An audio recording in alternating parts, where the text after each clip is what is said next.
নমস্কার, আমি ডাক্তার অনুরাগ বিশ্বাস। আজকে আমি আপনাদের কিছু ধারণা দেব কোমরের বেল্ট নিয়ে। অনেক সময় দেখবেন যে কোমরের বেল্ট প্রেসক্রাইব করা হয় যদি কোমরের ব্যথা থাকলে। এবার পেশেন্টরা যখন বিশেষ করে আমার কাছে আসেন, তখন দেখা যায় যে বলেন যে না, বেল্টটা বাড়িতে রেখে এসেছি। এবার সেই ক্ষেত্রে অনেক সময় বুঝতে অসুবিধা হয় যে কী টাইপের বেল্ট।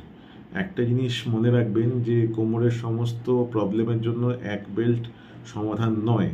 হ্যাঁ, হতে পারে যে আপনার বেল্টের কোনো দরকারই নেই, বা বেল্টের দরকার থাকলে কী টাইপের বেল্ট দরকার আছে সেটাও খুব গুরুত্বপূর্ণ। এই ধরুন, কোমরের হাড়ে যদি ফ্র্যাকচার থাকে, তাহলে কোন জায়গায় ফ্র্যাকচার হয়েছে তার উপর নির্ভর করে নানা রকম বেল্ট হয়। লাম্বোস্যাক্রাল কর্সেট বলে, চেয়ার ব্যাক অর্থোসিস আছে, কন্ট্রোলড এলএস বেল্ট বলে। আর নর্মাল যে এলএস বেল্টগুলো বা লাম্বোস্যাক্রাল বেল্টগুলো যেগুলো পড়েন, সেগুলো ডিস্ক জনিত সমস্যার জন্য বা কোনো কারণে লিগামেন্ট স্প্রেন এগুলো হলে তখন লিগামেন্ট স্প্রেনের ক্ষেত্রে কাজটা দেয় ভালো।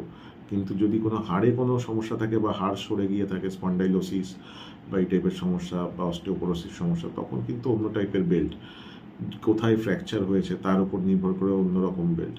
তো সুতরাং বেল্ট অবশ্যই যখন ডাক্তারবাবুর সাথে কনসালটেশনের জন্য আসবেন তখন নিয়ে আসবেন বেল্টটা, না হলে সমস্যা হতে পারে।